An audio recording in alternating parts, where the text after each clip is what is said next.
Welcome to C voice. Jangareddygudem పట్టణంలోని అక్కమ్మ కోనేరు సమీపంలో ఉన్న శ్రీ వీరమ్మ అమ్మవారి ఉత్సవాలను ఘనంగా నిర్వహించారు. తొలుత అమ్మవారిని మేళతాళాలతో ఊరేగించారు. అనంతరం ప్రత్యేకంగా అలంకరించి మొక్కుబడులను చెల్లించుకున్నారు. ఈ సందర్భంగా అమ్మవారిని పలువురు ప్రముఖులు దర్శించుకున్నారు. అనంతరం ఆలయ ఆవరణలో భారీ అన్న సమారాధన నిర్వహించారు. ఈ కార్యక్రమంలో రజక సంఘం ప్రతినిధులు కోనేటి చంటి, చాటపర్తి వెంకటేశ్వరరావు, సంపంగి నాని, బల్లంకి అప్పారావు తదితరులు పాల్గొన్నారు.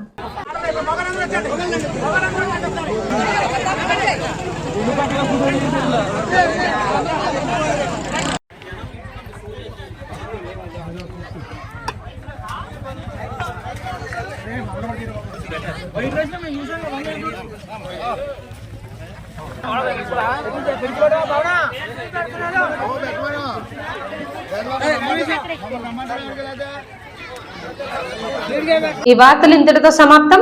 నమస్కారం.